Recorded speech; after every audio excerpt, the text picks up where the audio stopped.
Ce n'est pas ta vraie grand-mère. J'ai entendu Magali, ma belle-fille, hurler ça à Léo, mon petit-fils. Nous étions pendant le voyage en famille. J'ai souri. J'attendais ce moment. Depuis si longtemps. Au dîner. J'ai révélé les héritiers de ma fortune cachée. 50 millions d'euros. Elle s'est évanouie. En entendant ce que j'ai dit ensuite. J'ai besoin que vous m'écoutiez. Je m'appelle Sylvie. Et à 70 ans, je pensais avoir connu toutes les humiliations que la vie pouvait offrir. Je me trompais. Ce n'est pas ta vraie grand-mère. Les mots ont tranché l'air chaud du soir. Comme une lame. J'étais assise sur la terrasse du gîte que nous avions loué en Dordogne.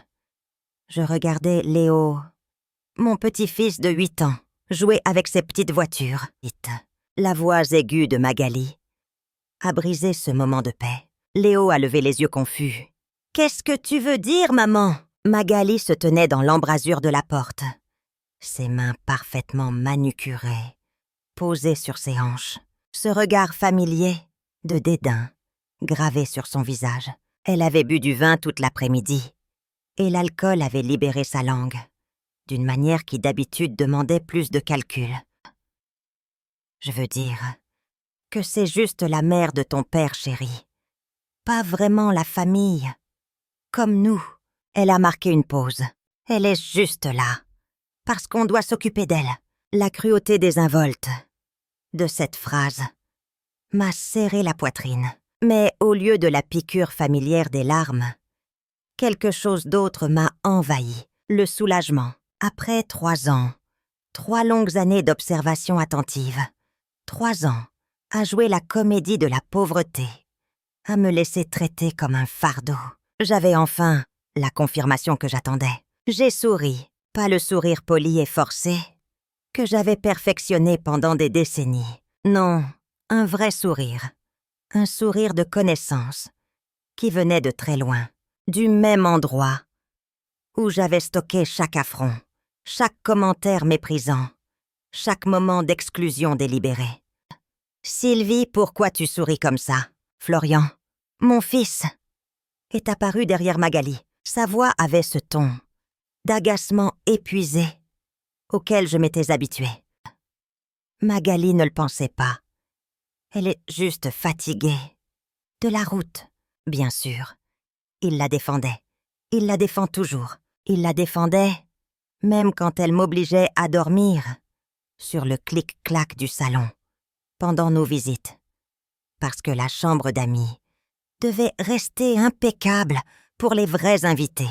Il la défendait quand elle me servait le dîner, sur des assiettes en carton, pendant que le reste de la famille mangeait dans le service en porcelaine. Il la défendait quand elle faisait des commentaires subtils sur les gens qui n'ont jamais appris à contribuer correctement.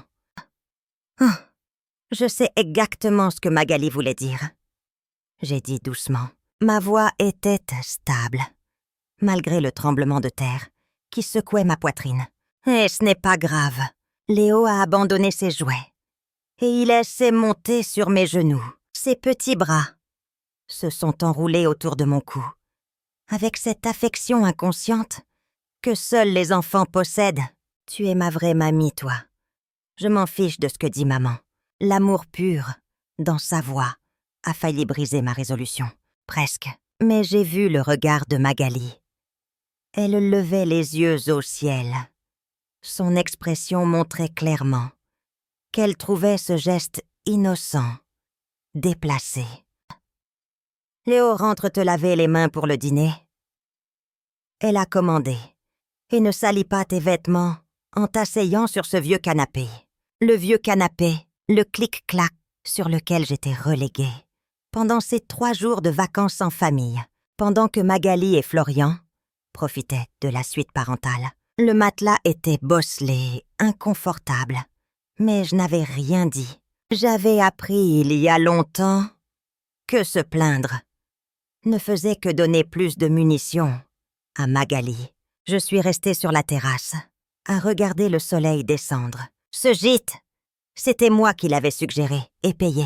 Mais la famille supposait que Florian avait couvert les frais. tout comme il supposait qu'il couvrait mes frais de subsistance depuis 3 ans, depuis qu'Henri, mon mari, est mort, me laissant sans rien. L'ironie était délicieuse. J'entendais la voix de Magali à travers les murs fins, sans doute en train de continuer son commentaire sur les obligations familiales. J'avais besoin de savoir, avec une certitude absolue, qui mon fils était devenu. Le test durait depuis 3 ans. Et ce soir, avec 8 mots simples, Magali venait de fournir la dernière donnée dont j'avais besoin. Mon téléphone a vibré, un texto. Maître Morin, mon avocat, qui prenait des nouvelles, comme prévu. Toutes les préparations sont terminées. Êtes-vous prête à procéder? J'ai tapé rapidement. Demain soir, pendant le dîner. Tenez tout prêt. À l'intérieur, Florian mettait la table, pendant que Magali se plaignait de devoir cuisiner pour tant de monde. J'ai pris ma place habituelle, à la petite table. Magali avait préparé des pâtes au beurre. Elle a servi Florian et elle-même, généreusement. Elle a donné à Léo une portion d'enfant, et elle a mis une quantité visiblement plus petite dans mon assiette. Il y en a plus si vous voulez, dit-elle, avec une fausse douceur. Mais nous connaissions toutes les deux le sous-entendu. Les personnes âgées n'ont pas besoin de beaucoup de nourriture. Florian était absorbé par son téléphone. Il avait hérité de la tendance de son père à éviter les tensions en ne les reconnaissant tout simplement pas.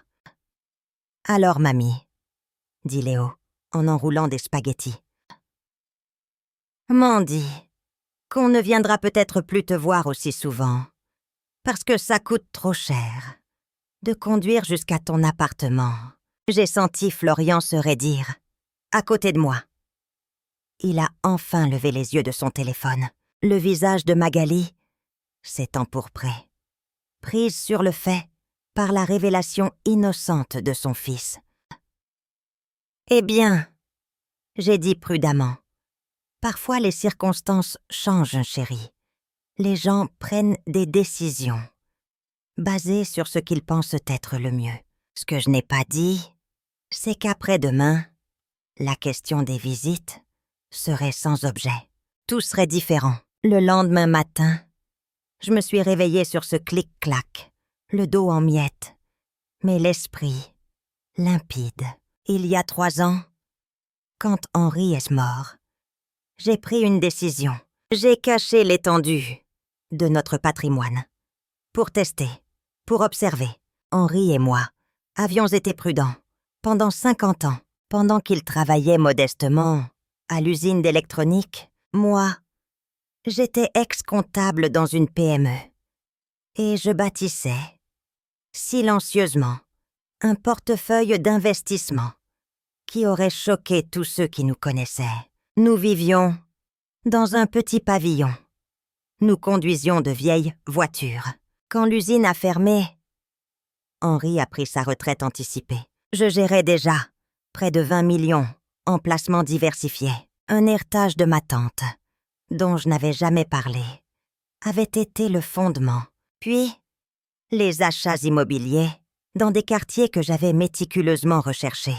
Au moment où Henri est décédé, notre valeur nette avait atteint 50 millions d'euros.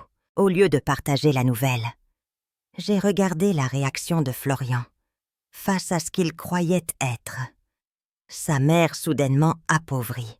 Les résultats ont été dévastateurs. « On doit parler de ta situation », avait-il dit 2 semaines après l'enterrement. Magali était à ses côtés, avec une expression d'impatience, à peine voilée. « Ta situation financière », avait-elle précisé. « Florian dit que papa n'a pas laissé grand-chose, et tu ne peux pas te permettre de garder cette maison. » J'avais laissé le silence s'installer. « On pense, » avait continué Magali, « que le mieux serait que tu déménages dans une de ces résidences qui est pour seniors. Il y en a une, très abordable, à 40 minutes d'ici. Abordable. Traduction. Assez bon marché pour qu'il ne se sente pas coupable de m'y mettre. Florian avait finalement levé les yeux. On pense que tu devrais vendre la maison, utiliser l'argent pour tes frais de subsistance. En clair, vends la maison, utilise cet argent et ne t'attends pas à de l'aide de notre part.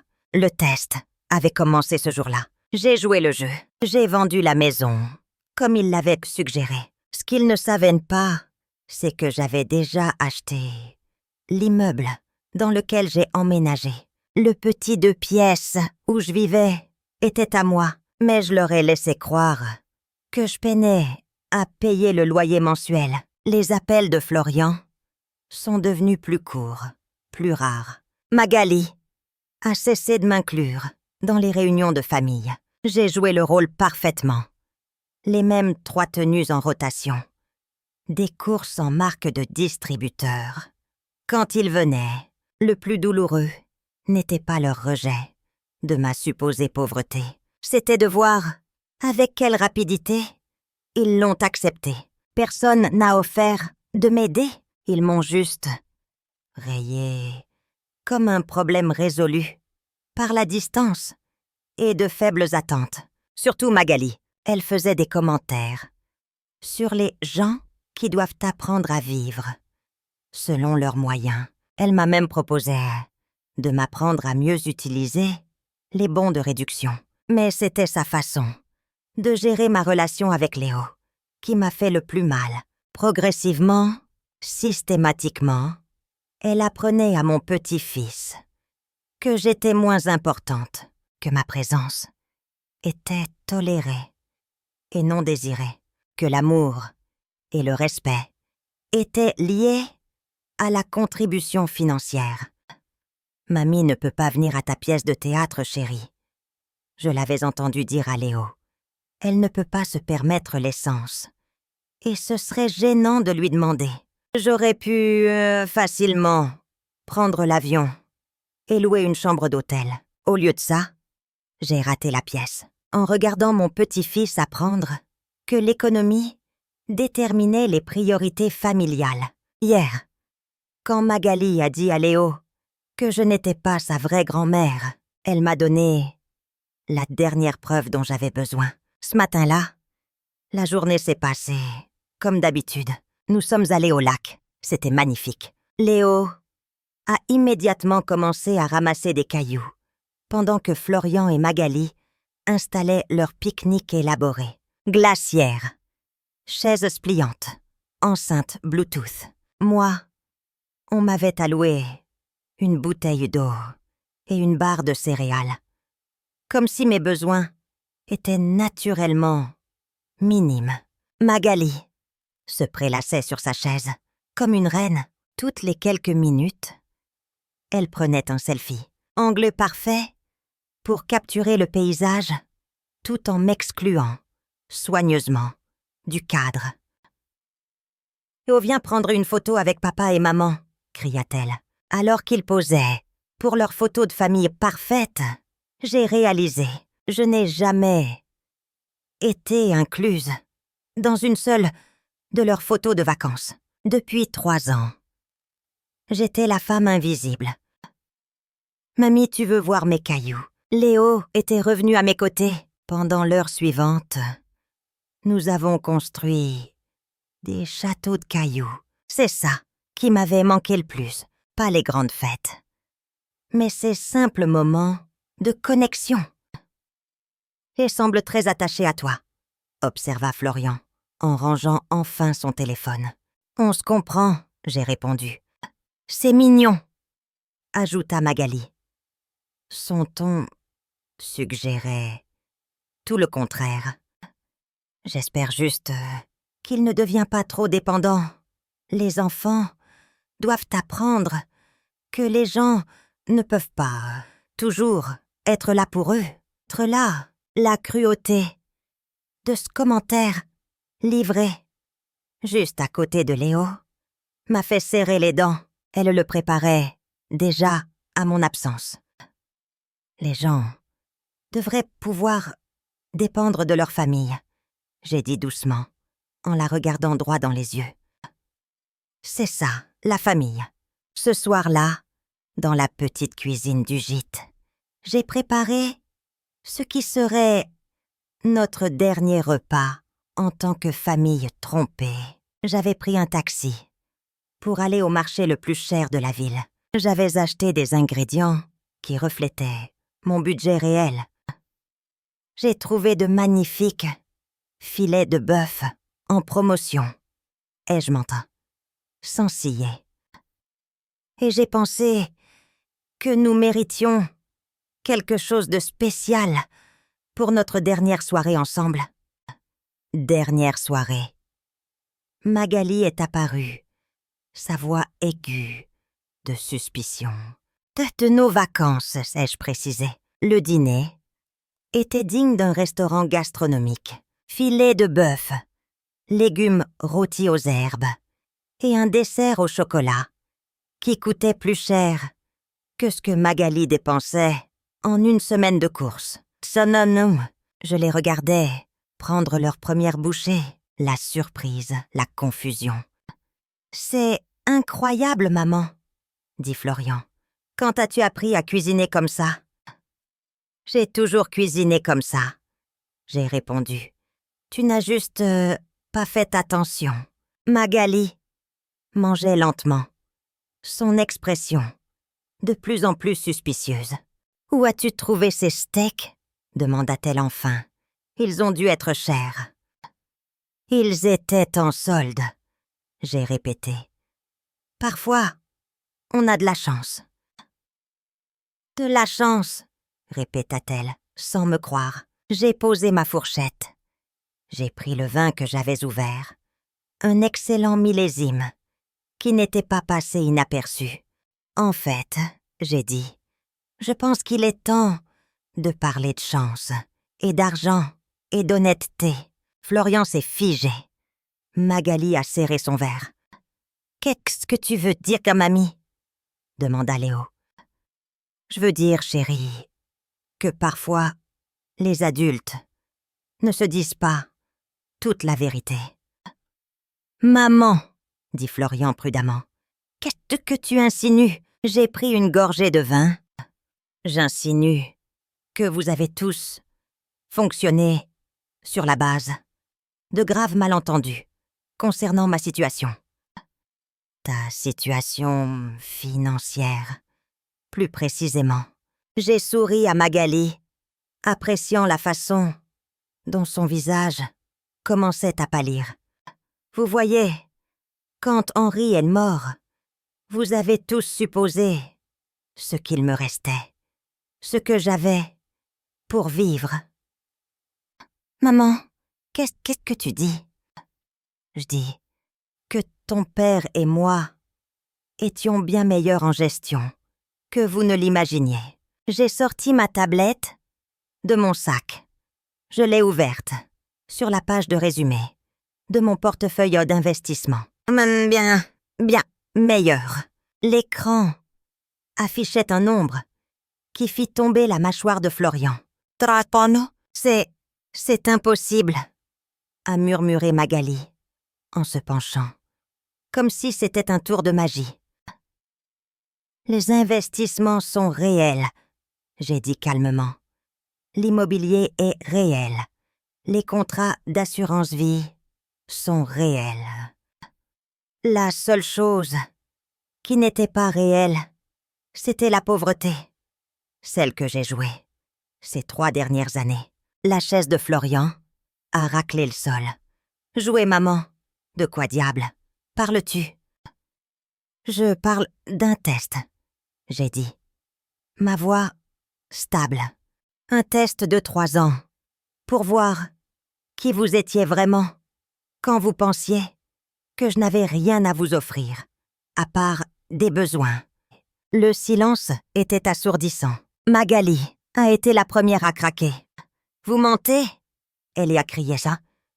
« Une blague cruelle. » Pas de blague. Bien que je suppose qu'il y a une certaine ironie À t'entendre, qualifier ça de cruel. Mais l'appartement, les soucis d'argent, la façon dont tu... La façon dont quoi? J'ai demandé. La façon dont j'ai accepté d'être traitée comme un fardeau. La façon dont je me suis laissée exclure des réunions de famille parce que je ne pouvais pas me le permettre. La façon dont j'ai gardé le silence pendant que Magali expliquait à mon petit-fils que je ne faisais pas vraiment partie de cette famille. Le visage de Florian est devenu blanc. Il a regardé sa femme, qui fixait maintenant l'écran de la tablette, comme si elle pouvait faire disparaître les chiffres par la force de sa volonté. « Tu nous as tassé, dit-il lentement. « Et vous avez échoué, j'ai dit simplement. Spectaculairement. Magali s'est soudainement levée. Sa chaise a basculé, avec un fracas. C'est de la folie, vous ne pouvez pas nous mentir pendant 3 ans et ensuite agir comme si c'était nous, les méchants. Vraiment, j'ai demandé en restant assise. Parce que de là où je suis, je vous ai simplement permis de révéler qui vous étiez quand vous pensiez qu'il n'y avait rien à gagner. On s'est occupé de vous. Elle hurlait, sa contenance complètement brisée. On vous a incluse, on vous a appelée. Vous m'avez parquée. J'ai corrigé fermement. Vous m'avez gérée comme une obligation désagréable. Vous m'avez exclue de tous les moments importants, tout en vous félicitant de faire le strict minimum. Léo nous regardait avec une alarme croissante. Pourquoi tout le monde crie mamie? Pourquoi maman est si fâchée? J'ai tendu la main et j'ai pris sa petite main dans la mienne. Parfois, les adultes ont des désaccords sur des choses importantes, chérie. Mais ne t'inquiète pas, tout va bien se passer. Tout ne va pas bien se passer. La voix de Magali s'est brisée par l'hystérie. Vous nous avez manipulés. Je vous ai observé, j'ai dit froidement. Et ce que j'ai observé, c'est que quand vous me pensiez pauvre et dans le besoin, vous ne pouviez pas vous débarrasser de moi assez vite. Et le pire, c'est que tu as commencé à enseigner à Léo que l'amour est conditionnel à ce que quelqu'un peut offrir. Le mot « empoisonné » a frappé Magali comme un coup. Elle a trébuché en arrière. Ce n'est pas « je n'ai jamais ». Les mots sont morts dans sa gorge. Hier, j'ai continué sans relâche. Quand tu as dit à Léo que je n'étais pas sa vraie grand-mère, tu as confirmé tout ce que je suspectais de ton caractère. La respiration de Magali devenait rapide et superficielle. Je crois que je vais être malade. Et puis, elle l'a fait. Elle s'est évanouie. Elle s'est effondrée sur le sol, comme une marionnette dont on aurait coupé les fils. Un bruit sourd qui a résonné dans le silence soudain. Florian s'est précipité, à genoux, à côté de sa femme inconsciente. Léo était figé, sous le choc. « Magali, Magali, tu m'entends ?» Je suis restée assise, à table. J'ai calmement terminé mon verre d'excellent vin. Après 3 ans d'humiliation, je ne ressentais que de la satisfaction. « Est-ce qu'elle va bien ?» demanda Léo d'une toute petite voix. « Elle va s'en remettre. » Je l'ai rassurée. Parfois, les gens sont dépassés quand ils réalisent qu'ils ont fait de graves erreurs. Florian a levé les yeux vers moi. Son expression, un mélange de choc, de colère, et peut-être le début de la compréhension. « Qu'est-ce qui se passe maintenant ?» demanda-t-il. J'ai souri. « Maintenant, nous allons avoir une conversation honnête sur l'avenir. » Magali a repris connaissance. 10 minutes plus tard, ses yeux se sont ouverts sur Florian, planant au-dessus d'elle, avec un gant de toilette humide. Ses yeux m'ont immédiatement trouvée dans le salon. Elle a compris que ce n'était pas un cauchemar. « Tu t'es évanouie, » dit Florian, en l'aidant à s'asseoir. « Quand maman nous a montré l'argent, » a terminé Magali, d'une voix plate. « Elle a vraiment 50 millions ?»« 52 millions, » j'ai corrigé, depuis mon canapé, au cours de clôture de ce matin. La précision du chiffre l'a frappé, comme un autre coup. Florian a guidé Magali jusqu'à une chaise. Léo avait sagement retraité vers ses petites voitures. « J'ai besoin de comprendre, » dit Florian, en gardant les yeux fixés sur moi. « Tu avais cet argent pendant 3 ans. Tu nous as regardés prendre des décisions sur tes soins.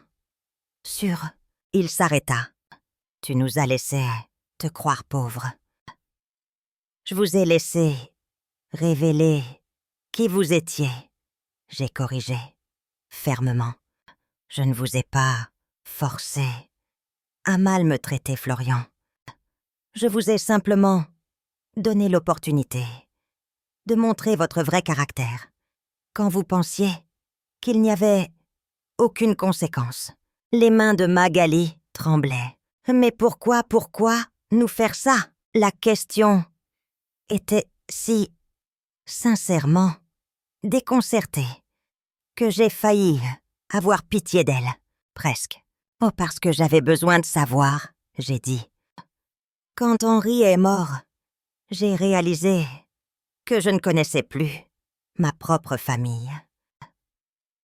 J'avais besoin de comprendre qui tu étais devenu, qui tu avais épousé, et surtout, quel genre de personne influencerait mon petit-fils.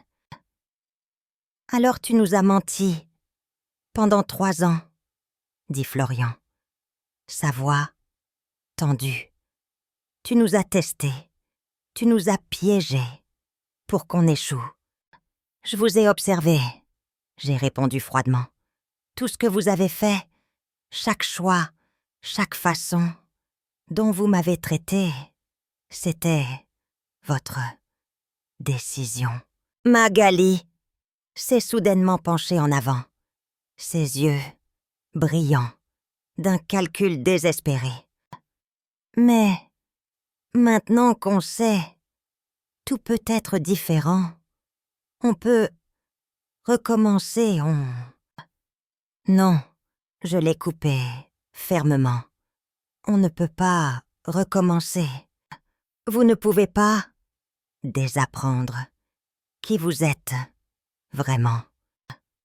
Et moi, je ne peux pas oublier ce que j'ai appris sur vous deux. Le ton final dans ma voix semblait drainer la dernière couleur de son visage.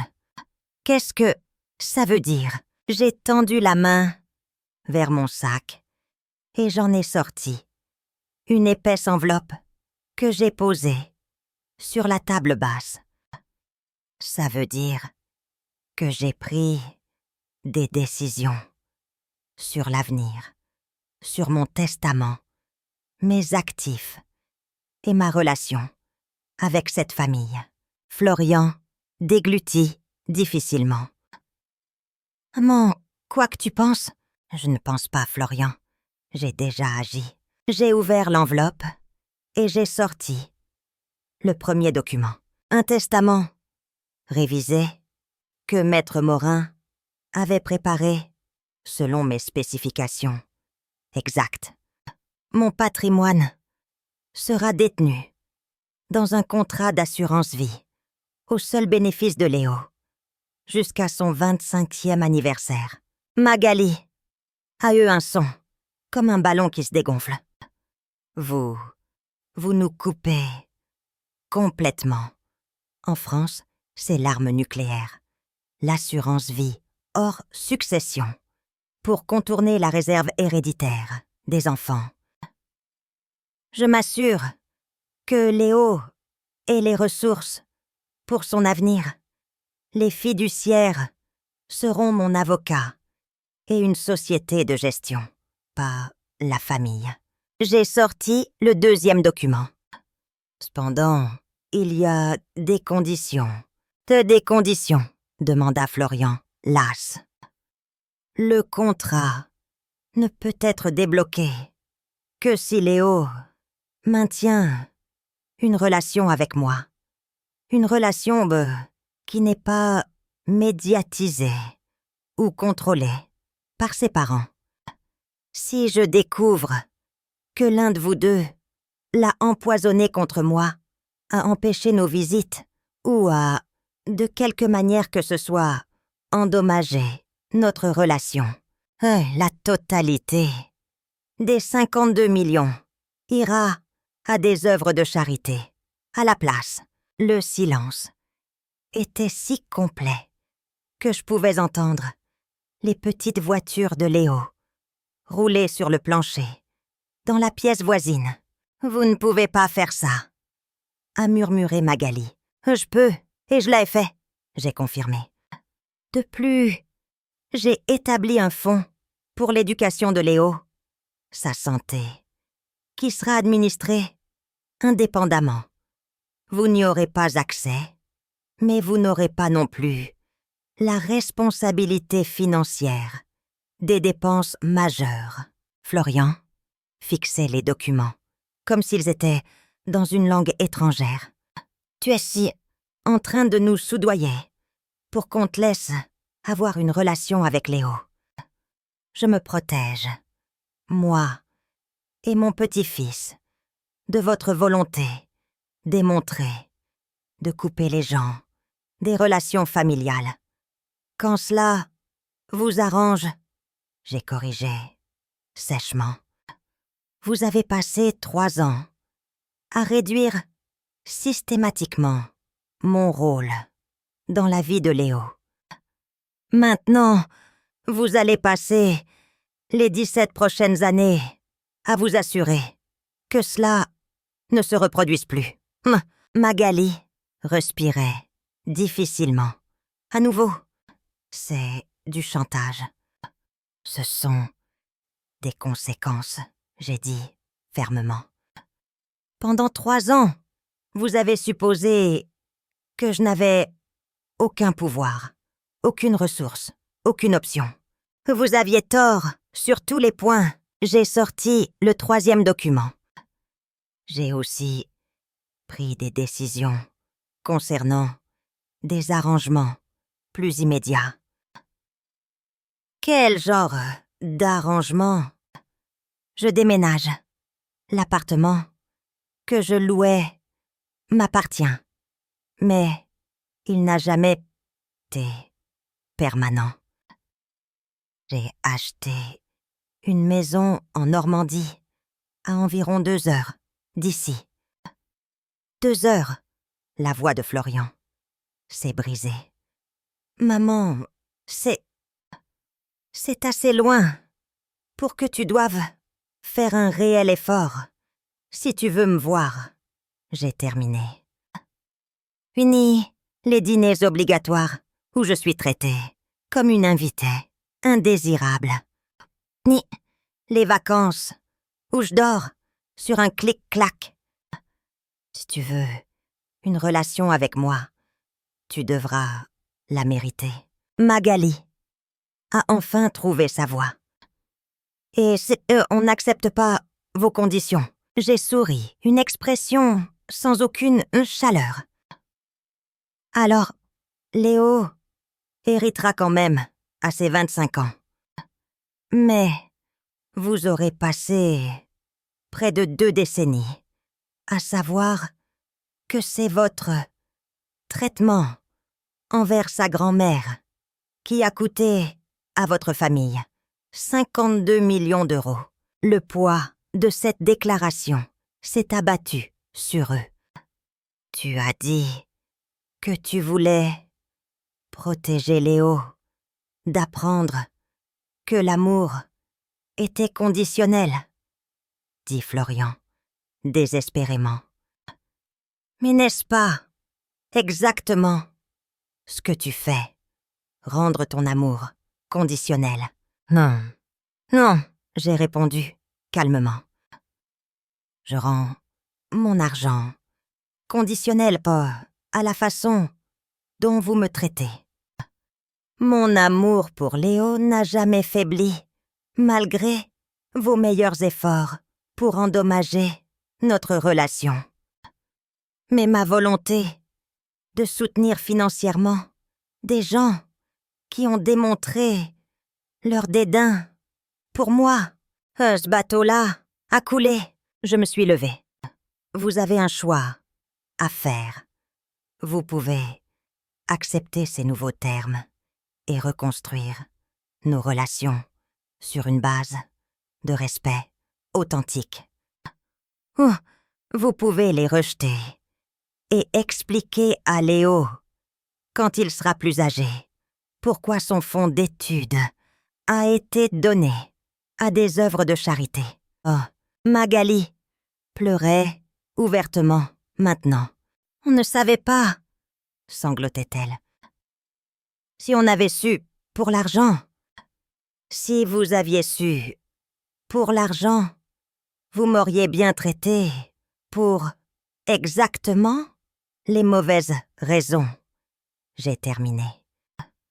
Vous auriez été gentil parce que j'étais utile, pas parce que j'étais de la famille. Ce n'est pas de l'amour, Magali, c'est de la manipulation. Florian tenait sa tête entre ses mains. « Qu'est-ce que tu veux de nous ?» demanda-t-il enfin. « Je veux que vous décidiez qui vous voulez être, » j'ai dit. « Je vous donne la nuit pour en discuter.